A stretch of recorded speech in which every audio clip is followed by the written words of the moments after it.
right, you get all that? Can you give them back to me in exact order? We can't. We aren't even close to that exciting. I can tell you. Well, this is 15 minutes with Leigh and Mike that we hope you won't want back. Listen, it's we're getting late into the all important and critical for revenue fall sweeps period. Right. Just a couple more monthlies left to determine our future. Kind of a questionable economy, and grappling for rating points could never be more important. So we thought we'd dig up some of our best in class ratings prospect data from the last few months or so to give folks the ability to perhaps plan marketing that they can get up quickly and have the most impact on those most likely to accept a meter or a diary from Nielsen. So, Leigh? Yeah. So, in fact, in our June study, over 3,000 people across the PPM markets, we asked them how often they paid attention to things advertised in various channels. Now, I should explain the columns you're looking at here, total sample, that was 14 to 54s across those 48 markets. The RPS Yes people, we have a series of questions that we use to mimic the recruitment process at Nielsen and outlines what they would have to do to become a Nielsen respondent, and their responsibilities, if you will, balanced up against the limited rewards that Nielsen offers. It continually nets out to about 20% of our sample. And keep in mind, our sample are research-friendly respondents to begin with. So this is 20% of a group of people who have made it through a 20-minute online survey. So they're really, really research-friendly. So we're already talking about creme de la creme, and now we're down to like a fifth of that. And then next to them, labeled RPS 60, those ratings prospect 60s are those who are in that other column. But now we're down to 7%. We're down to the people who say they spend at least an hour a day listening to broadcast radio. So these are really periscope up or antenna up kind of people. So it's not surprising that when we ask them how often they pay attention to things advertised in various channels, the numbers are extremely elevated because they're just kind of human sponges in some cases. And you'll note that they're about a third from the bottom of that table. Radio pops out in kind of a brighter green color among the RPS 60s because they listen to a lot of radio. They are likely to pay more attention to things advertised on the radio. And we should mention that the RPS Yes and 60s, we actually tested the hypothetical prospect of wearing a wearable pendant or a wristband, or what's the necklace thing called? The pendant, or it can be a wristband. And or you the find clip. Yeah, better than half the sample says they'll wear the wristband. And then what you end up with are the people who've already got a Fitbit on one wrist and a watch on the other, need something else. And so for some, it's the rave style pendant. And for about an equal number, it's kind of what ends up being a teeny weeny pager. And that tends to be the older end of our 14 to 54 demo, who are really great consumers for radio, but as a radio programmer or marketer, you've got no control over how they've got their meter configured. But the point is here that already into the fall book, if you've finally gotten that approval of cash from the corporate office, that you can go ahead and make your marketing plans. And it's already, we know it's already, it already counts. Paying attention to those who are likely to be in the sample is critical, and especially those who can move the meter, who are the RPS 60s. And so many of these digital channels are where you'd put your chips. Fair way to say it, Mike? Yeah, and now outdoor, we're not really asking about the frequency of exposure, really for any of these channels, but because this is really about engagement, how often you actually pay attention to the advertising. And I think with billboards, don't you ask the question about if you look at a billboard ad, do you engage with it again or something like that? Well, we have in the past. You'll notice here that you've got, in this ranking, it's toward the bottom, but radio is a special case. This is just consumer behavior in general.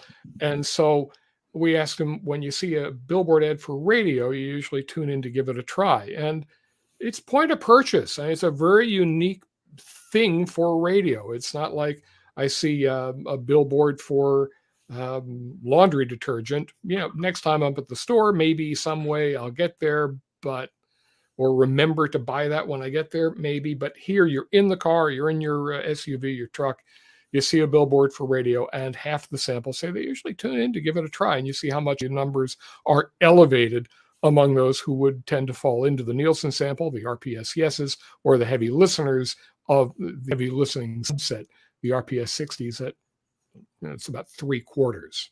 That's And when we're impressive. talking about outdoor, we're not necessarily talking about time necessary to get vinyl printed and put up by the outdoor company anymore. We're trafficking this stuff the same way we do any type of digital ad. In fact, somebody can make a display ad, give us a version for the internet and for mobile apps and one for outdoor.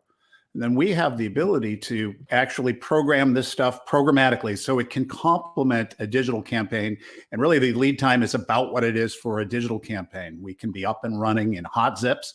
We can change the location throughout the day. We can have heavier weight on hot zip to inner city or metro commute patterns that reflect morning drive. And we can flip things to afternoon drive. And billboards companies have ratings, just like radio stations do. So we kind of know where that traffic and where those hot zips intersect. And the other thing, because we're buying programmatically, we're not having to go to each individual reseller of outdoor. It's just one big network. And so we can make the best decisions, with the available inventory. And then finally, we have the ability to retarget those that walk within close proximity or drive within close proximity of an outdoor asset while our client's message is playing, capture their device ID, capture their browser cookie, and then we wait and verify to make sure that they actually are in a hot zip that matters and from a Nielsen perspective, and retarget display, video, social ads to those folks that we capture driving past our billboards. That's really powerful, Mike. I mean, it's that thing that we can do so well, chasing after people in the digital domain, and having that seed is really grand. So and of course, with tracking, there are a few problems. We track this pretty regularly.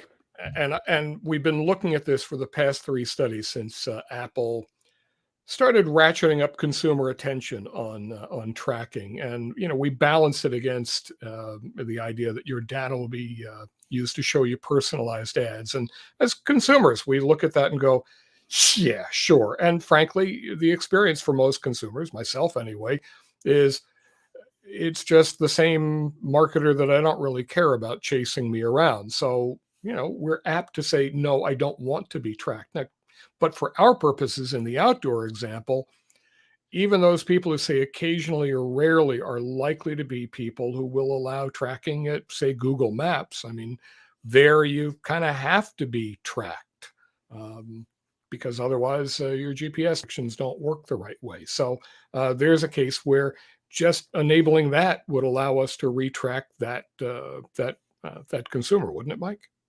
Yeah, we do get a lot of inquiries from folks that say, well, that's all very well and good. I'm glad that we can, reach a third of ratings prospects because they're always opting into some type of tracking so we can retarget them, but or the ones that are often. So it's about 50% of RPS 60s. What about the never evers? They're still part of the panel. How can we target them more effectively, knowing that it's more difficult to find and conquest mobile devices and so forth? Really, the whole trend in the industry has moved to contextual relevance. So now it's about where your display or video ad runs in the context of the content that someone's consuming. And so I know we have a country client, for example, that wanted to only run next to artist videos that related to their format, the best testing artists in their format. And when you use just basic keywords in place of video campaign through programmatic media, that's not always what you get. What you get are people that are likely to like that type of content, but you're not necessarily reaching them at the moment they're consuming it. Right. We do have some new ad tech called contextual AI that literally predicts what the video content is and then makes a decision about whether or not to run your creative into that particular spot. Now that consumers have more control over their digital footprints, marketers are relying less on ad tracking and more on contextual relevance for targeting. For video campaigns, NuVoodoo can find viewers in real time based on what they are about to watch. We use AI audio recognition technology to understand what's being spoken inside a video before your video advertising runs. This is how we find the best ad placement for your message, by matching it to the appropriate content. NuVoodoo's hyper-targeting is available across mobile, desktop, and connected TV. To learn more, contact us at tellmemore@NuVoodoo.com.